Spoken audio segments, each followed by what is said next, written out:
Uno de los privilegios más grandes que una persona puede tener es tener o crecer, quiero decir, crecer en medio de una familia unida. Yo espero que todos nosotros estemos de acuerdo con eso. Los primeros años en el desarrollo emocional de una persona son absolutamente fundamentales porque tienen un efecto casi siempre en el resto de la vida. No es lo mismo para un niño, para una niña, vivir en un hogar en el cual hay constante fricción y conflictos que un niño que crece en un hogar donde hay armonía. Hay familias, y seguramente conocemos casos, familias que viven bajo un mismo techo pero están internamente divididas. Hogares que son un campo de batalla, un mundo de fricciones y de discordia. Y por lo general, este tipo de situaciones ocurre porque cada miembro de la familia tiene su propia opinión, sus propios intereses, sus propios deseos, sus propios objetivos. Y la realidad es que cada persona quiere imponer su propia voluntad. Y cuando cada persona quiere imponer su propia voluntad, ¿qué pasa? Se genera división. Ahora bien, no todas las familias llegan a extremos de gran dificultad en ese aspecto de división, de discordia, pero yo creo que todos, en alguna medida, en nuestras familias hemos experimentado desacuerdos, hemos experimentado tensiones. No creo que haya una familia que nunca experimente tensiones y desacuerdos. Y la realidad es que del manejo que le demos a esas situaciones depende que la familia o se fortalezca o se debilite y se divida. En tiempos anteriores, diría yo, no sé, a ver, pensemos, 60, 70 años atrás. Generalmente las familias eran mucho más numerosas. Por lo menos en mi país, no sé, era normal, Leo, no sé en Chile, pero en Colombia, las familias de la generación, por ejemplo, de mi padre, todo el mundo tenía 5, 6, 7, 8 hermanos. Eso no es tan común hoy en día. Pasa, pero no es tan común. No sé si ustedes, quizás haya alguien aquí que tenga 4, 5, 6 o más hermanos. Y si hay alguien que tenga 4, 5, 6 hermanos, le aseguro que usted tiene muchas memorias de las peleas que usted tenía con ellos. ¿Sí? Me da risa porque mi papá, que no está aquí hoy, pero mi papá tiene varios hermanos y por ahí me ha contado historias de cómo se daban. Se iban a los puños con los hermanos más grandes que querían, ¿no? Querían molestarles y eso, y tenían, había discordia. Ahora, no es necesario tener 4, 5, 6 hermanos para que en una familia haya fricciones. ¿Usted sabe cuántas personas necesita para que haya fricciones? 2. ¿Ya? Esas son las relaciones humanas. 2 personas y ya, eso es suficiente. ¿Por qué? Porque cada persona, cada individuo es un mundo aparte, es un mundo diferente. Todos somos distintos. No hay 2 personas idénticas, no existen. Y escuche lo que le voy a decir. En su esencia natural, y con eso quiero decir, aparte de Cristo, toda persona, absolutamente toda persona tiene la tendencia natural a buscar cumplir su voluntad, a perseguir sus propios intereses. Nadie se escapa de eso. Y es justamente esa tendencia la que genera divisiones a nivel de la familia y a nivel de todas las áreas de la sociedad. Cuando las personas velan solamente por sus intereses, hermanos, las divisiones son simple y llanamente inevitables, no se pueden evitar. En el contexto de la familia, repito, si cada persona busca imponer su voluntad sin considerar a las demás personas, los demás miembros de la familia, va a haber conflicto, va a haber división. Ahora pensemos en nosotros. La iglesia es una familia. Eso es lo que nosotros somos. Una familia, y es una familia muy especial. Somos una familia muy especial porque tenemos como vínculo de unión, ¿a quién? Al Señor Jesucristo. Es a través de la fe en Cristo que ustedes y yo nos hemos convertido en hermanos. Es por eso que nosotros nos llamamos hermanos. Yo le he dicho a usted que antes, hace tiempo, cuando yo de hecho no había conocido al Señor, incluso después de que conocí al Señor, no me gustaba ese argot. No me gustaba que me dijeran, ahí llegó el hermano. Pero ahora entiendo que es la manera más normal de llamarnos, porque es que somos hermanos. Somos hermanos porque hemos sido adoptados en la familia de Dios a través de la fe en Cristo. Somos hijos de Dios. Eso es algo que Pablo ha presentado en esta carta a los Efesios que estamos estudiando. Somos hijos de Dios. El creyente es un hijo de Dios. Y esa es una de las verdades más gloriosas de nuestra vida. Somos una familia. No se nos puede olvidar. Ahora bien, por más hermanos de sangre que podamos tener, si aquí hay alguien que tenga, no sé, 8, 9, 10 hermanos, por más hermanos de sangre que usted pueda tener, yo le aseguro que usted tiene, y yo también, más hermanos en la fe. O sea, yo espero que si usted me invita a su casa, yo no llegue allá y usted me presente 80 hijos, porque ahí me preocupo. ¿Sí? Somos una familia extensa. Y somos una familia diferente. ¿Por qué? Porque en el contexto de la iglesia, ¿cierto? Cada persona creyente, cada creyente genuino ha recibido un nuevo corazón.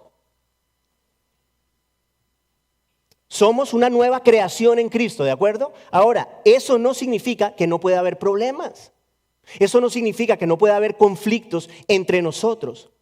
Y si a eso usted le suma lo que le voy a decir, se va a dar cuenta que en la iglesia puede haber problemas. Hay una gran realidad espiritual. Escuche lo que le voy a decir. La iglesia, en general, y esta no es la excepción, la iglesia es el blanco de Satanás. Nosotros somos el blanco de Satanás porque la iglesia le pertenece a Dios, no se nos olvide. Y la iglesia existe para proclamar la única verdad que tiene el poder para liberar a las almas de la muerte eterna. Eso es la iglesia. Yo les he dicho a ustedes muchas veces, la iglesia no es un club social. O sea, si nosotros queremos un club social o peor aún, un comediante o que nos entretengan, vayamos a otro lado. La iglesia tiene que ver con un tema espiritual muy profundo. La iglesia es una familia que está peleando permanentemente en el campo de batalla, escúcheme, buscando arrebatarle almas a Satanás. No podemos perder eso de vista. Esa guerra espiritual que hay detrás, que nosotros no vemos con nuestros ojos, no significa que porque no la vemos no exista. Yo les he dicho a ustedes, no nos quepa la menor duda que hay realmente un enemigo que quiere destruirnos, pero no lo logrará. No lo va a lograr. Y la manera principal como Satanás ataca a la iglesia es buscando crear división. Él busca dividir a la familia. En esta mañana, el apóstol Pablo nos llama a ser diligentes en preservar la unidad que el Espíritu Santo ha puesto entre nosotros. Hay una unidad que viene de Dios en la iglesia. Nosotros estamos unidos por Dios a través de ese vínculo que es Cristo en el poder del Espíritu Santo. Eso es la iglesia. Hay una unidad. Y vamos a ver en esta mañana 5 virtudes. 5 virtudes que nosotros estamos llamados a cultivar y escuche, a poner en práctica. Esto es muy práctico, poner en práctica para fortalecer la unidad que hay entre nosotros. Esas 5 virtudes son la humildad, la mansedumbre, la paciencia, la tolerancia y el amor. Nuestro texto de esta mañana, usted ya sabe, lo encontramos en la carta del apóstol Pablo a los Efesios, en el capítulo 4, los versos 2 y 3. Efesios capítulo 4, los versos 2 y 3, como es nuestra costumbre, por favor, vamos a ponernos de pie para leer la palabra del Señor. Efesios capítulo 4, versos 2 y 3, para las personas que nos visitan, quiero decirles que en esta iglesia predicamos expositivamente. Estamos viendo la carta a los Efesios verso por verso, de principio a fin, verso por verso, es lo que hacemos aquí.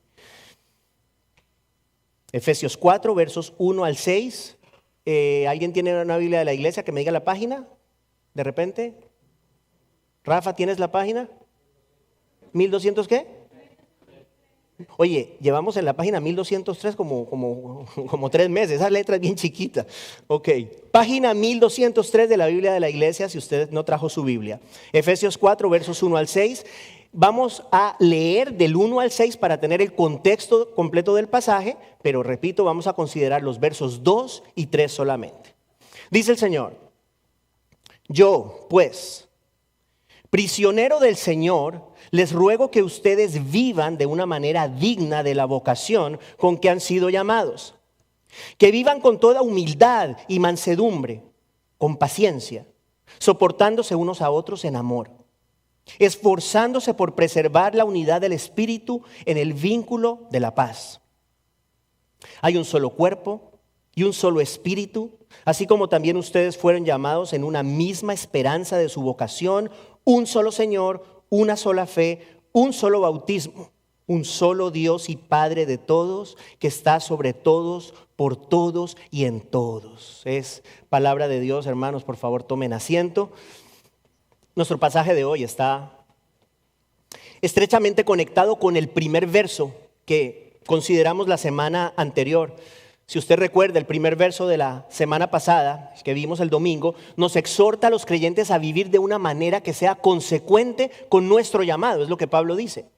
O sea, que la vida de nosotros sea una vida conforme a nuestra realidad espiritual, a nuestra posición en Cristo que hemos venido considerando en los primeros 3 capítulos de la carta. Dijimos la semana anterior que Pablo, en los 3 primeros capítulos de la carta, presenta la doctrina. Y luego ahora, a partir del capítulo 4, nos llama a aplicar esas verdades espirituales. Es muy práctico lo que sigue en el estudio nuestro. Y el estudio de esta mañana no es la excepción, es algo muy práctico. Entonces, el apóstol nos llama, repito, en el primer verso, vivan de una manera digna de su llamamiento. Es lo que nos dice, es lo que vimos la semana anterior. Pero ahora, en el día de hoy, en el pasaje de hoy, Pablo especifica, es más específico y presenta, como les dije al inicio, 5 virtudes propias del digno caminar, del digno vivir al cual nos llama. Ahora bien, en el contexto del pasaje, muy importante, esas virtudes tienen como propósito, según el verso 3 del pasaje de hoy, que ya lo leímos ese pasaje, tienen como propósito preservar la unidad de la iglesia. Preservar la unidad de la iglesia, la unidad que Dios nos ha dado por medio de su Espíritu. Entonces vamos a ver una por una las virtudes. Le animo a que pongan mucha atención. La primera es la humildad. La humildad.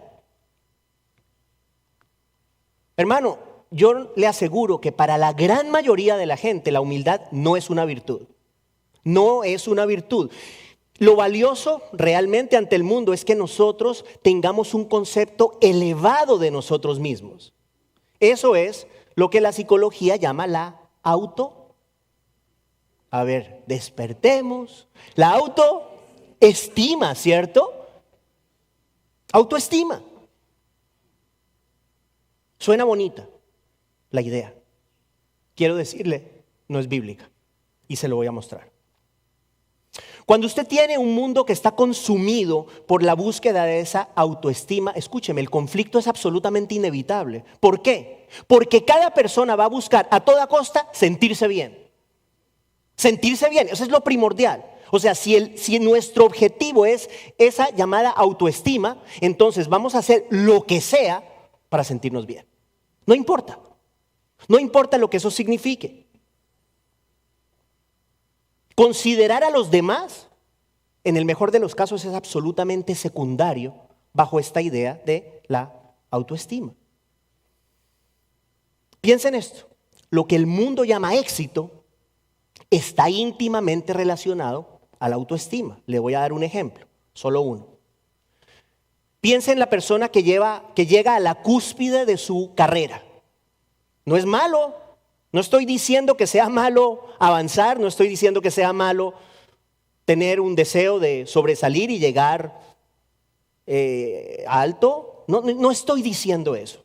Pero sí estoy diciendo que pasa mucho, que si usted llega allá arriba, ¿qué va a pasar? Bueno, se va a sentir bien. Se va a sentir bien porque usted va a pensar probablemente que llegó allí por sus propios méritos. Por sus propios méritos. Entonces eso nos infla, nos hace sentir bien con nosotros mismos. Podemos decir que bajo esta idea de la autoestima, bueno, esa persona del ejemplo tiene una alta autoestima. El mundo valora la idea de tener un alto concepto de nosotros mismos y justamente por eso es que desprecia la humildad.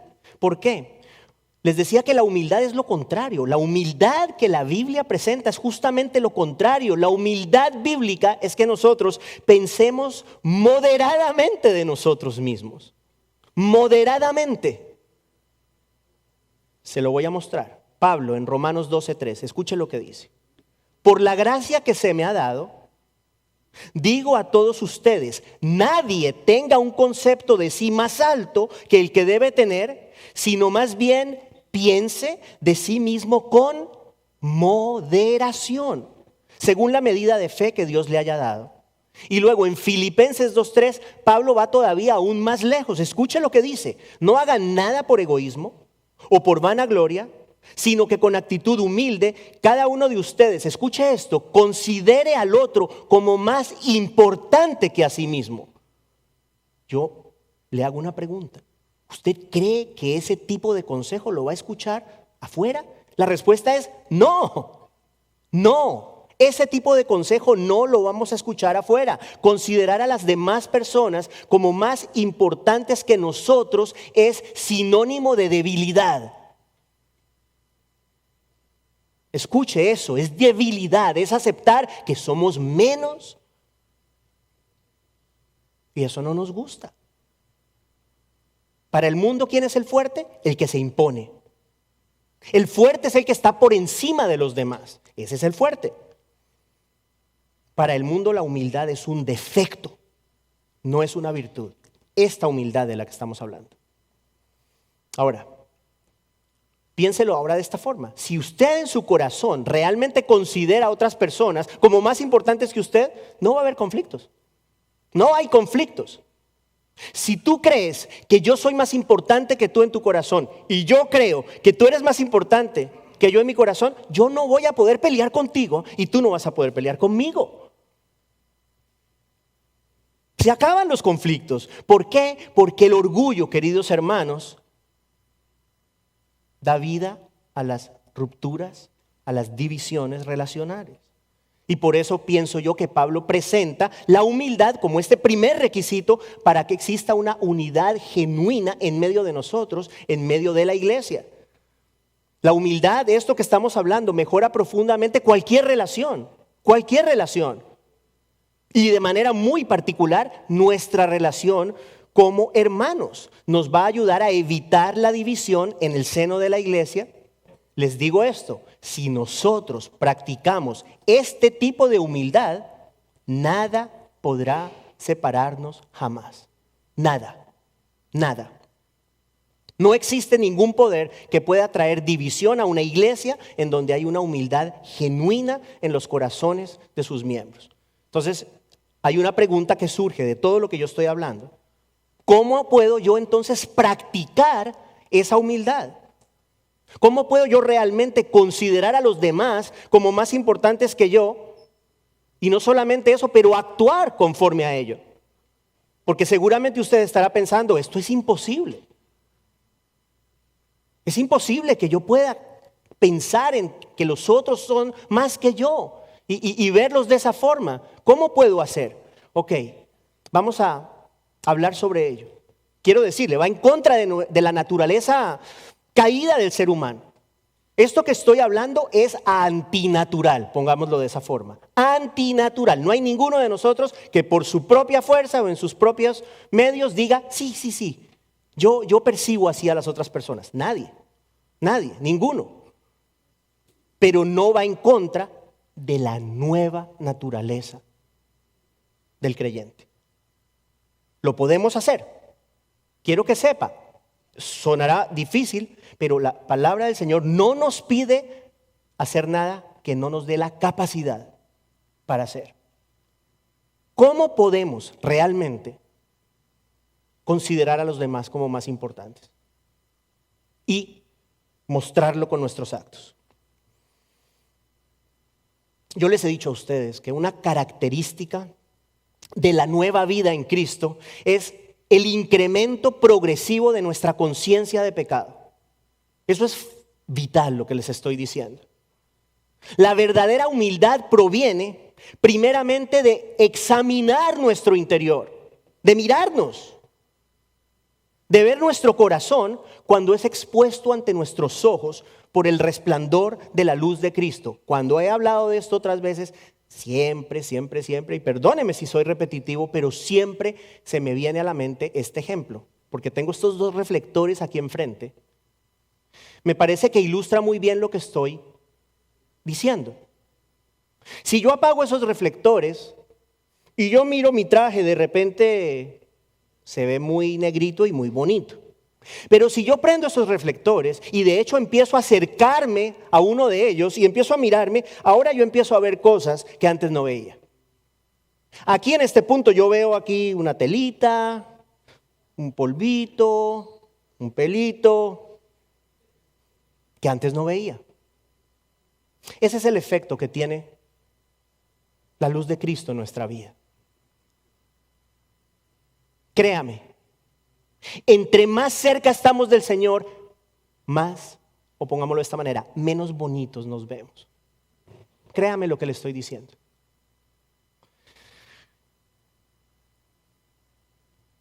Nos damos cuenta de lo que hay en nuestro corazón entre más cerca estamos del Señor. Entre más resplandece la luz de Cristo en nosotros, más clara vemos nuestra imperfección. La imperfección de nuestro carácter, hermanos, la imperfección de nuestro amor, de nuestros pensamientos, de nuestros deseos, de nuestras actitudes y de nuestras acciones. Una conciencia que está iluminada por la perfecta y la radiante luz de la gloria de Cristo en nosotros no puede llevarnos a nada distinto que a ver con más claridad lo pequeños que somos, lo necesitados que estamos de Cristo, siempre. Justamente esa conciencia de la que estoy hablando llevó a Pablo, al apóstol Pablo. Usted dirá, ¿Pablo? Pablo es el cristiano más influyente de la historia. Escribió casi la mitad del Nuevo Testamento. Bueno, ese Pablo tenía esa conciencia progresiva, esa luz que iba creciendo en su interior y lo llevó a referirse a sí mismo en los siguientes términos. Escuche esto, Primera de Timoteo 1:15. Aquí usted va a ver la autoestima del apóstol Pablo. Primera de Timoteo 1:15, palabra fiel y digna de ser aceptada por todos. Cristo Jesús vino al mundo para salvar a los pecadores, escuche, entre los cuales yo soy el primero. El primero. Ese es Pablo. ¿Qué esperanza entonces? Yo, usted. Si Pablo se consideraba como el primero de los pecadores, ¿por qué? ¿Por qué piensa que Pablo se consideraba como el primero de los pecadores? Por lo que le acabo de decir. Porque se veía a la luz del resplandor de Cristo. Esa es la autoestima de Pablo. Es ese concepto de su propio corazón que es incompatible con el orgullo. Si usted dice, soy el primero de los pecadores, ¿dónde está el orgullo? ¿Dónde? O sea, ¿de qué se puede gloriar? La humildad es el fruto natural de una vida cuya realidad está expuesta permanentemente y de manera creciente a la luz de Cristo. Y no hay lugar para el orgullo. Cuando nosotros nos acercamos a la luz y empezamos a ver nuestras imperfecciones, no hay espacio para el orgullo. No hay espacio. Y eso genera invariablemente humildad. Humildad. Esa humildad está acompañada de una frustración muy sana. que vemos en Romanos 7, y estas se las he dicho varias veces, ¿se acuerda? Cuando Pablo dice, lo que quiero hacer es lo que no hago, y hago lo que no quiero hacer, y luego dice, miserable de mí, ¿quién me librará de este cuerpo de muerte? Esa frustración es una frustración sana. Yo quiero decirle que para nosotros como cristianos no es un buen síntoma si nos sentimos que somos muy buenos. No es un buen síntoma.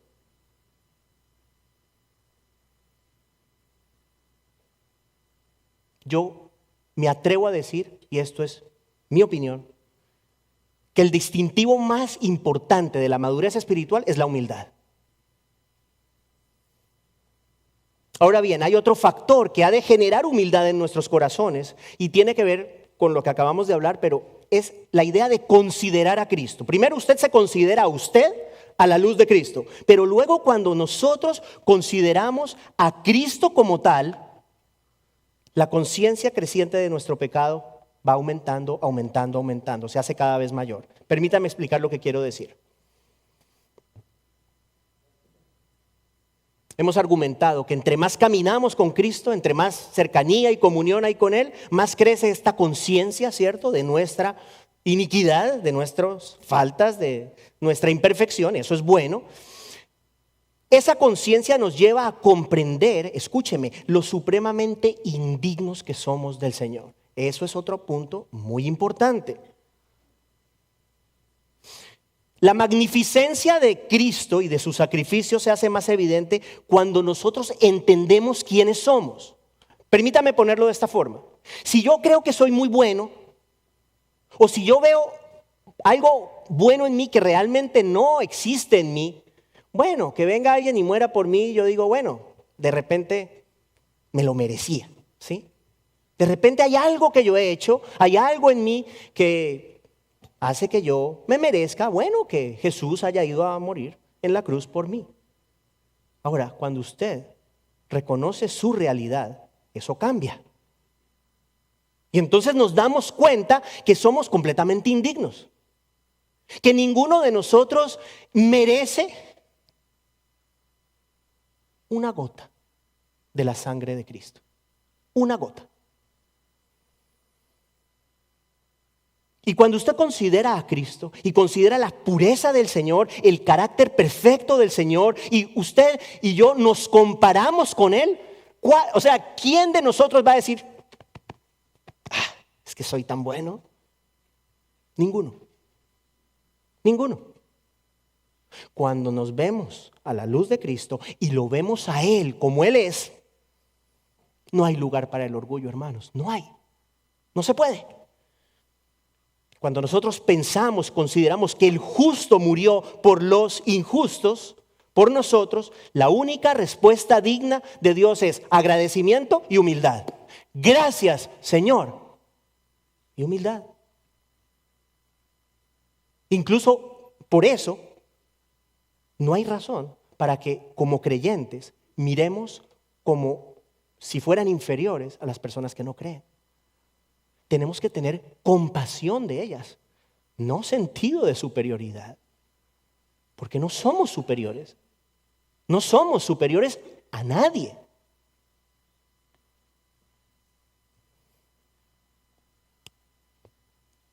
Entre más conciencia tenemos de la persona de Cristo y entre más conciencia tenemos de nosotros, ¿qué va a pasar?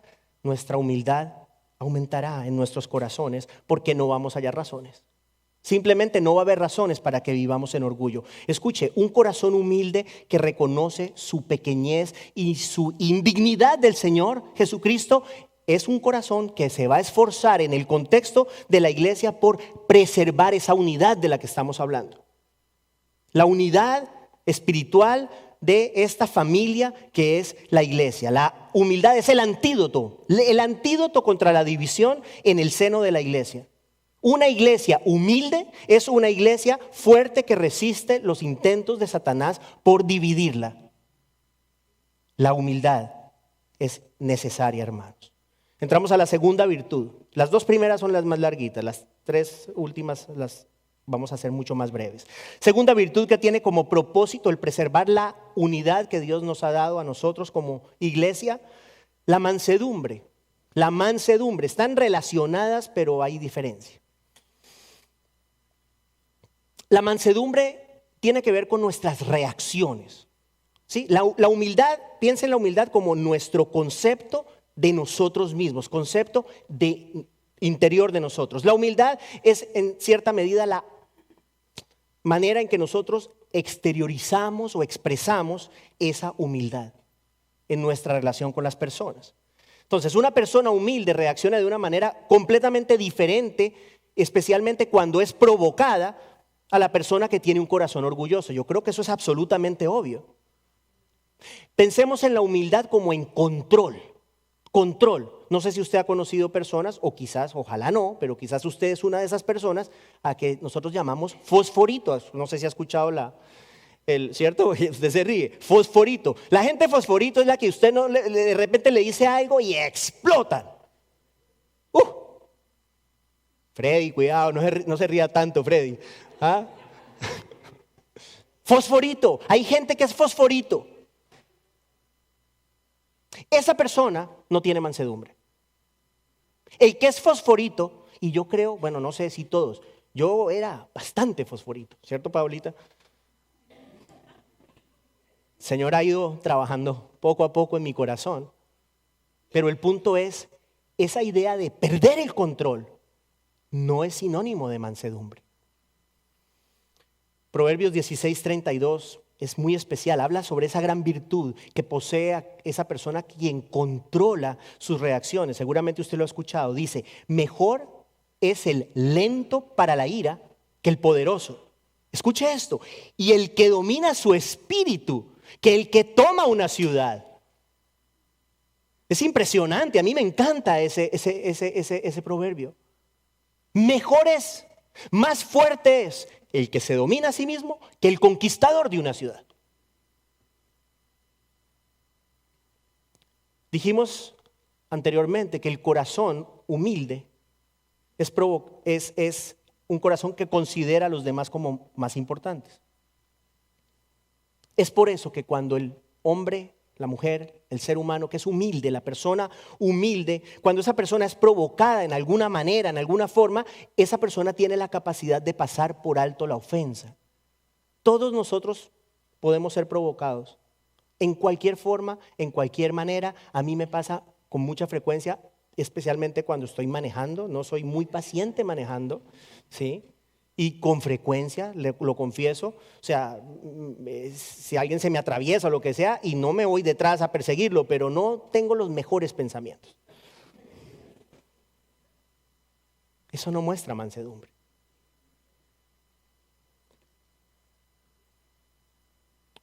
Piense en la bendición que implica poder pasar por alto las ofensas. O sea, a todos nos han ofendido y quiero decirle, a todos nos van a continuar ofendiendo durante nuestra vida de diferentes maneras. Qué bendición poder estar nosotros tan despreocupados de nosotros mismos y de nuestros, entre comillas, nuestros derechos, y de estar tan consumidos por asegurarnos que la gente nos trate como queremos ser tratados, que podamos pasar por alto las ofensas. Eso tiene que ver con la mansedumbre. Le pregunto, ¿quién es el ejemplo perfecto de mansedumbre? ¿Quién? Jesucristo es el ejemplo perfecto de mansedumbre. Él nunca le pagó a quienes le ofendieron con la misma moneda. Usted ha escuchado ese dicho, ¿no? Te voy a pagar con la misma moneda, ¿no? Y por lo general, cuando hablamos de pagar con la misma moneda, yo diría que nunca es con la misma moneda, le metemos una moneda adicional, ¿cierto? Esa es la idea, ¿no? O sea, generalmente si vamos a retribuir, no retribuimos al mismo nivel, no, le añadimos una monedita o quizás dos más, ¿cierto? Eso no fue lo que hizo el Señor. Hermanos, el Señor fue calumniado, burlado, escupido, golpeado y finalmente crucificado. Le hago esta pregunta, ¿usted cree que el Señor no tenía el poder para hacer lo que fuera con las personas que le hicieron todo lo que le hicieron? ¿Usted cree que no? La noche que él fue arrestado, ¿recuerda? En Getsemaní, vino una multitud armada con palos y con espadas. No sé si usted recuerda, Pedro, que era bastante Él siempre tenía el deseo de ir adelante de los demás, ¿cierto? Tenía iniciativa, por ponerlo de alguna manera. Pedro no tuvo problema, sacó su espada y le cortó la oreja a uno de los hombres que estaba tratando de arrestar a Jesús, un hombre llamado Malco. Hay quien dice que le cortó la oreja, pero iba realmente por la cabeza. O sea, simplemente se le fue. ¿Qué hizo Jesús? Pedro, córtale la otra oreja. ¿Sí? Eso fue lo que le dijo. Pedro, córtale la otra oreja. Mateo 26, versos 52 y 53. Entonces Jesús le dijo, vuelve tu espada a su sitio, porque todos los que tomen la espada, a espada perecerán. Y escuche lo que dice ahora verso 53. ¿O piensas que no puedo rogar a mi Padre y Él pondría a mi disposición ahora mismo más de 12 legiones de ángeles? O sea, lo que está diciéndole es, ¿tú crees que esta multitud es más poderosa que yo? No, claro que no. Eso es mansedumbre, poder bajo control. El Señor tenía el poder para hacer lo que fuera con estas personas, pero no lo hizo. No lo hizo. El Señor tenía cómo responder con creces ante la agresión, pero no lo hizo. Él pasó por alto las ofensas. Escúcheme, ustedes y yo necesitamos mansedumbre, no solamente para preservar la unidad de nosotros como iglesia, pero en nuestros hogares, en nuestros trabajos, en donde sea que vayamos. Le repito, hay muchas formas en que podemos ser ofendidos. Afuera y aquí también. Aquí también, le pregunto, en el contexto de la iglesia, ¿usted cree que no puede pasar que un hermano le ofenda? Aquí hay gente que lleva años viniendo a esta iglesia. Yo me atrevo a pensar que a lo largo de los años ha habido en momentos fricciones quizás entre algunos de ustedes. Que me miró feo, que no me saludó, ¿cierto? ¿De acuerdo? Puede pasar que alguien nos ofenda. Pregunto, ¿cómo vamos a responder? ¿Cómo vamos a responder ustedes? ¿Cómo voy a responder yo como pastor cuando alguien me ofenda? Yo quiero decirle algo, gracias a Dios aquí no ha pasado. Esta es una iglesia muy hermosa, pero hermanos, no piense usted que porque una persona es el pastor de la iglesia, todo el mundo lo respeta. Repito, aquí, gracias al Señor hasta ahora, esta es una iglesia muy respetuosa. Ay, hermanos, yo conozco de pastores que les toca durísimo, con gente que los trata muy mal. ¿Cómo respondemos ante eso? ¿Cómo respondemos ante eso? Hermanos, la primera reacción nuestra como seres humanos es reaccionar, ¿cierto? Pero el Señor nos llama a no hacer eso. Nos llama a practicar la mansedumbre, cultivar la mansedumbre. La iglesia es mucho más fuerte cuando nos esforzamos, y note que esa palabra esforzar requiere diligencia, nos esforzamos por preservar la unidad que el Señor ha puesto en nosotros, y parte de eso es pasando por alto las ofensas que algún hermano o hermana de repente pueda hacerle a usted. Pasar por alto la ofensa. Tercera virtud, paciencia. La paciencia. Le dije al inicio, no es necesario que una familia sea muy numerosa para que haya dificultades relacionales. Repetimos, se necesitan solamente 2 personas. Ahora, si usted tiene una familia numerosa, obviamente el potencial es mucho mayor para que se presenten fricciones. Le dije, la iglesia es su familia y es una familia numerosa. Conclusión, hay potencial para fricciones. Hay potencial para fricciones.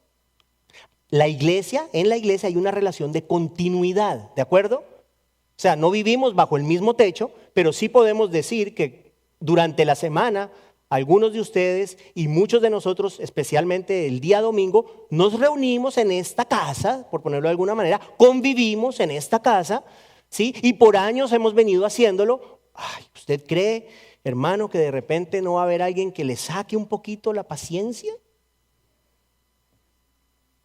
O sea, nosotros nos amamos como hermanos, Leo, ¿de acuerdo? Pero hay una realidad y esto lo hemos hablado. Usted de pronto ha escuchado la idea de química, ¿cierto? Química personal, o sea, hay una realidad. Nosotros nos relacionamos de diferentes maneras con diferentes personas. Hay personas que nos es más fácil tener una comunicación, hay personas con quienes nos es más difícil. Y igual todos son, dentro de la iglesia, si somos los creyentes, son nuestros hermanos.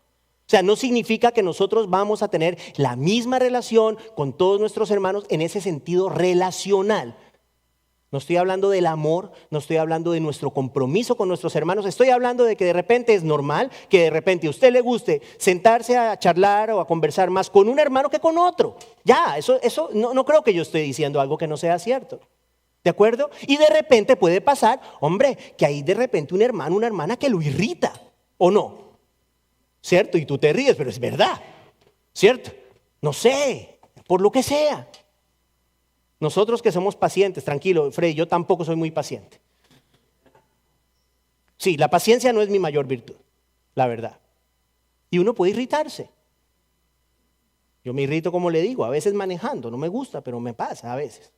¿Sí? Me irrito con cosas, me impacientan cosas. Ok, el Señor nos llama a tener paciencia. El Señor nos llama a tener paciencia entre nosotros, los hermanos. Tener pacientes, ser pacientes entre nosotros mismos. ¿Por qué? Hermano, no es lo mismo que usted vea a una persona pocas veces en su vida, sí, eso es fácil, pero si usted tiene relación continua con alguien, y eso es lo que pasa aquí en la iglesia, repito, hay potencial para fricciones. O sea, que la paciencia es otra virtud que nos ayudará a preservar la unidad de la iglesia.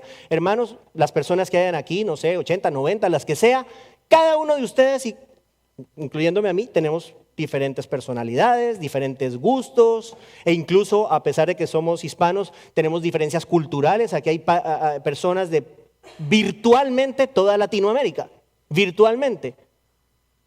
Hay diferencias. Y esas diferencias hacen que nosotros tengamos que ser pacientes para preservar la unidad de la iglesia. La paciencia está ligada a la cuarta virtud, la tolerancia.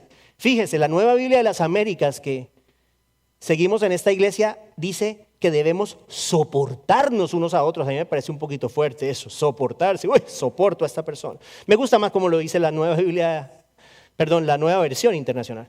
Dice que nos llama a ser tolerantes. Me gusta más la palabra tolerantes, ¿no? Tolerantes unos con otros. Sí, y por lo mismo, la diferencia que existe entre nosotros hace que tengamos que ser tolerantes. Tolerantes, debemos tolerar unos a otros nuestras diferencias. No ser reactivos, no ser explosivos, pero tolerar, y eso nos ayuda a conservar y a preservar la unidad espiritual que el Señor ha puesto entre nosotros. Es poner el vínculo común por arriba de las diferencias externas. Eso es. Esa es la idea. Y la última virtud es el amor. Y el amor que Pablo menciona aquí es mucho más que una emoción, es mucho más que cosquillitas en la barriga, es mucho más que un sentimiento y una emoción. Es un amor de hecho desinteresado y un amor intencional que nos permite vivir en armonía a pesar de esas diferencias de las que hemos hablado. De hecho, es el amor el que nos permite, nos capacita para ver a nuestros hermanos como más importantes que nosotros, ¿sí? Y a las demás personas, de hecho, también. Y eso nos ayuda a pasar por alto las ofensas, de lo que ya hablamos cuando seamos ofendidos. O sea, que el amor también promueve la unidad entre nosotros. Y todo esto que hemos hablado no sale automáticamente. Si usted ve el verso 3 de nuestro pasaje, Pablo dice que debemos esforzarnos, esa es la palabra que usa, por preservar la unidad del espíritu en el vínculo de la paz. O sea, que hay diligencia, tenemos que ser diligentes, tenemos que proponernos actuar de esa forma, como hemos estado hablando en esta mañana. Hemos dicho también que en un estudio anterior, Dios nos ha puesto en paz, ¿se acuerda? En paz, consigo mismo y con los demás hombres, y nosotros honramos al Señor cuando mantenemos esa unidad entre nosotros, como viviendo en paz con nosotros, siendo diligentes en practicar la humildad, la mansedumbre, la paciencia, la tolerancia y el amor. Termino diciendo queridos hermanos, que es nuestra responsabilidad.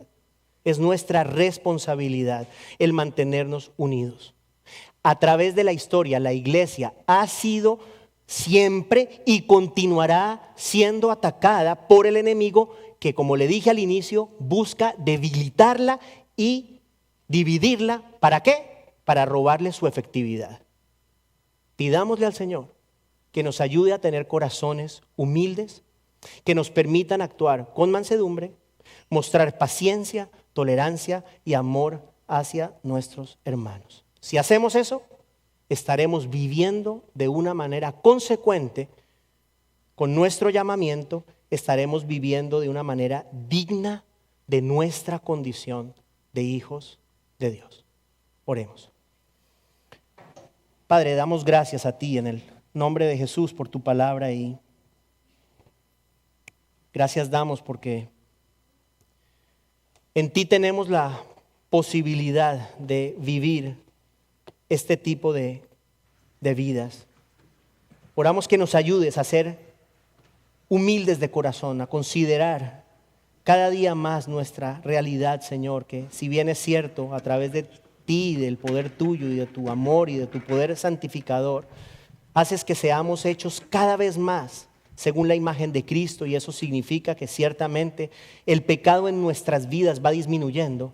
La realidad es que nunca en esta existencia logramos deshacernos por completo de él. Por eso pedimos que nos ayudes a ser cada vez más conscientes de las cosas que no son dignas de ti en nuestro corazón, para que podamos vivir humildemente, para que podamos tener humildad en nuestro corazón y que esa humildad produzca mansedumbre, produzca la paciencia, produzca, Señor, la tolerancia, produzca el amor, a través del cual o a través de los cuales podamos mantener la unidad que tu Espíritu Santo ya ha establecido entre nosotros. Te bendecimos y te damos gracias en el nombre de tu Hijo Jesús. Amén.